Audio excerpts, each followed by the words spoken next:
수학과 즐거운 세상의 조이입니다. 똑똑한 한국인, 수학 잘하는 아시안, 이런 말 종종 들어보셨죠?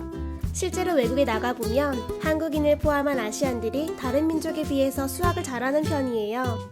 몇 년 전 스위스의 취리 대학에서는 전 세계 국민들의 IQ에 대해서 조사한 적이 있었어요. 이것은 각 사람들의 소득과 교육 문화, 다양한 환경 등에 기반을 뒀다고 하는데요. 그 결과 평균적인 IQ 세계 1위는 바로 한국인이었다고 합니다. 아주 기분 좋은 소식이죠? 연구 자료에서는 한글의 우수성과 높은 교육열, 인구 밀도와 한국의 사계절, 전통 문화 등을 근거로 제시하고 있었습니다. 보통 기억력이 좋거나 두뇌 회전이 빠른 사람을 보고 우리는 똑똑한 사람이다, 아주 스마트하다 라고 표현하죠. 주머니 속에 송곳이라는 말처럼 이런 사람들은 어딜 가나 티가 나기 마련이에요. 그래서 우리는 그런 사람들에게 너 IQ가 얼마야? 라고 물어볼 때가 있죠. 물론 IQ만으로 그 사람이 얼마나 똑똑한지를 판단하는 것은 매우 주관적인 문제라고 볼 수 있어요. 그래서 오늘은 믿을만한 단체인 미국의 슈퍼스칼러를 통해 검증된 세계에서 가장 똑똑한 10명의 사람들에 대해서 알아봤습니다. 슈퍼스칼러의 자료에 따르면 세계 인구 50%의 평균 IQ는 90에서 110 정도이고 하위 2.5%는 70 이하, 상위 2.5%는 130 이상, 그 중에서도 오직 0.5%의 사람들만 IQ가 140 이상에 속한다고 합니다. 오늘 소개할 세계의 똑똑이들은 아마 굉장히 상위권에 있는 사람들이겠죠? 그리고 그 중에는 한국인도 한 명 포함되어 있다고 하는데요. 이 사실에 제가 더 기분이 좋아지는 것 같아요. 다들 궁금하시죠? 이제 함께 보실게요. 8위, 스티븐 호킹입니다. 인류 역사상 가장 위대한 과학자이자 이론 물리학자였던 스티븐 호킹은 영국의 큰 자랑거리라고 해요.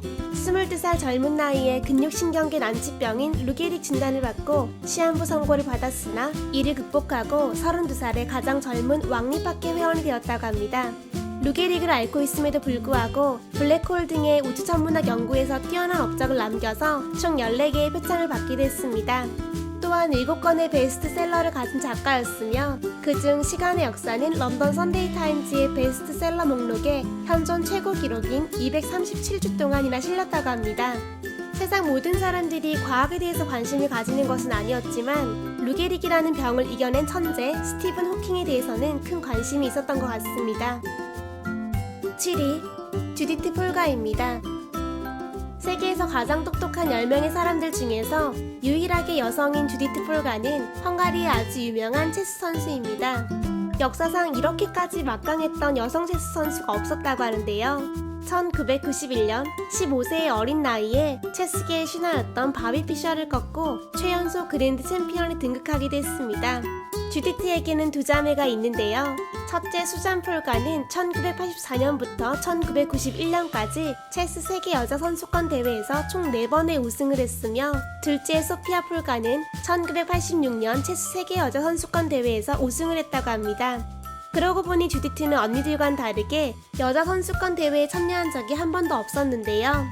7살의 어린 나이에 비공식 경기에서 특출난 실력을 보이자 그녀의 아버지는 주디트에게 세계 남자 선수권 대회의 우승을 목표로 제시했다고 합니다. 주디트는 이를 기꺼이 받아들였고 평생 여자 선수권 대회는 참여하지 않았다고 하네요. 하지만 25년째 기네스 세계 랭킹 여자 1위 기록을 보유하고 있어서 선수권 대회에서 따낸 메달은 하나도 없지만 독보적인 체스계의 1인자, 무관의 왕이라는 별명이 붙게 되었습니다. 주디트의 생애 최고 점수는 2735점이며 슈퍼 그랜드마스터 2회로 반열에 오른 유일한 여자 선수라고 합니다. 세 자매를 세계 최고의 강력한 체스 여왕으로 만들어냈던 배경에는 아버지의 교육 철학과 영향력이 상당했다고 하는데요. 아버지는 바로 헝가리의 유명한 교육 심리학자인 라슬로 폴가라고 합니다. 6위, 앤드류 와일즈입니다. 영국의 천재 수학자인 앤드류 와일즈는 1995년 지난 358년 동안 그 어떤 수학자도 증명해내지 못했던 페르마의 마지막 정리를 증명한 사람이에요. 그 공로를 인정받아서 영국 왕실로부터 기사자기를 받았다고 하는데요. 수학 및 과학 부분에서 무려 15번의 수상을 했다고 합니다. 또한 앤드류 와일즈는 1995년 3월 울프상을 수상하면서 상금으로 10만 달러를 받았고 1년 뒤에는 볼프스킬 상과 함께 상금 5만 달러를 추가로 받았다고 합니다. 명예로운 상도 좋지만 상금도 굉장히 두둑하게 받은 것 같죠? 여기서 잠깐 울프상에 대해서 알아봤어요. 울프상은 1978년을 기점으로 시작되었으며 인종, 피부색, 종교, 성별, 정치적 시각과 관계없이 인류의 이익과 우호관계 증진에 기여한 사람들 중에서 살아있는 과학자와 예술가들에게 매년 수여되고 있는 상이라고 해요. 이것은 물리학과 화학 부문에서 노벨상 다음으로 명성이 있는 상이며 수학 분야의 노벨상이 없기 때문에 필즈상 다음으로 유명한 상이라고 해요. 또한 의학 분야에서는 노벨상과 라스커상 다음으로 명예롭다고 평가되는 상입니다. 5위, 폴 앨런입니다. 폴 앨런은 빌 게이츠와 함께 마이크로소프트를 공동 개발했던 창업자입니다. 세계 총각 자산 1위, 세계 재벌 순위 28위에 올랐던 굉장한 부자였으며 2009년까지는 영국 캠브리지 대학의 루카스 수학 석좌 교수로 재직했다고 합니다. 142억 달러의 자산을 보유했던 엄청난 부자이자 천재였지만 안타깝게도 지난 2018년 10월 15일 65세의 나이로 세상을 떠났다고 합니다. 어린 시절부터 유난히 똑똑한 머리를 자랑했던 폴 앨런은 미국 SAT 시험 중에서 두 과목을 1600점 만점으로 통과했다고 합니다. 네 번째, 제임스 우즈입니다. 제임스 우즈는 세계에서 가장 똑똑한 영화배우로 유명한 사람이에요. 미국 SAT 시험 언어 과목에서 만점을 받았으며 수학은 800점 만점에서 779점을 받았다고 합니다. 그는 MIT 대학에서 정치학을 전공했으며 출연작으로는 어니언 필드, 어게인스트, 원스 어폰 어 타임 인 아메리카, 살바도르, 카지노, 존 큐 등이 있습니다. 우리에게는 원스 어폰 어 타임 인 아메리카의 맥스로 가장 익숙한 배우죠. 제임스 우즈는 미국 TV 방송계 최고의 상인 에미상을 3번이나 수상했던 배우라고 합니다. 3위, 김웅용 씨입니다. 세상을 놀라게 만들었던 한국의 원조 신동이 바로 이분이죠. IQ 210으로 현재까지 세계에서 3번째로 머리가 좋은 사람인데요. 한때는 세계에서 가장 똑똑한 사람으로 이름을 알리기도 했었습니다. 4살 때 4개 국어가 가능했으며 후지 방송에서 고등미적분을 풀어서 화제가 되었다고 합니다. 이때 풀었던 고등미적분의 기록이 기네스북에 10년간 등재되었던 기록이라고 하네요. 김웅용 씨의 이력은 여기서 그치지 않았습니다. 7살이 되었을 때 청강생 자격으로 한양대에서 물리학을 공부했고 12살의 어린 나이에 미국 나사의 선임연구원으로 발탁되기도 했던 인물이 바로 이 사람이에요.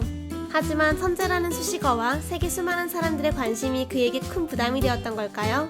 16살이 되었을 때 그는 미국 생활을 모두 정리하고 한국으로 돌아와서 충북대에 입학하게 되었습니다. 그 후 언론은 그에게 실패한 천재라는 꼬리표를 달아주었고 그는 순식간에 사람들에게 잊혀져 갔다고 해요. 세월이 흐르고 갑작스럽게 그를 해상 밖으로 끄집어낸 것은 다름 아닌 루마니아의 언론이었습니다. 역대 세계에서 가장 머리가 좋았던 사람 3위에 김웅용 씨를 소개한 거죠. 그렇게 다시 세상의 주목을 받게 된 그는 인터뷰를 통해서 과거의 천재라고 불렸다고 해서 지금 내가 반드시 하버드나 예일대에서 교수를 해야 하는 것은 아니다라고 말하며 현재 하고 있는 일을 충분히 만족하고 있고 좋아하는 일을 하면서 행복을 느끼며 살아가고 있다고 말했습니다. 한편 김웅용 씨의 화려한 과거에 대해서 객관적인 증거가 턱없이 부족하고 현재까지도 주변 사람들이나 방송을 통해서 그렇다 할 천재의 능력을 보여준 적이 없기 때문에 많은 사람들의 의혹이 끊임없이 제기되고 있다고 합니다. 이 사람들은 김웅용 씨가 미국의 대학에 간 것과 기네스 기록에 올라간 것, 나사에서 근무했던 것이 모두 거짓이라고 주장하고 있습니다. 또한 그는 어린 시절에 학교에 가지 않고 아버지와 함께 공부를 했으며 일주일에 딱 한 번만 외출이 가능했다고 합니다. 동네 친구들과 어울리면 바보가 된다고 함께 놀지 못하게 했다는 말도 있었어요.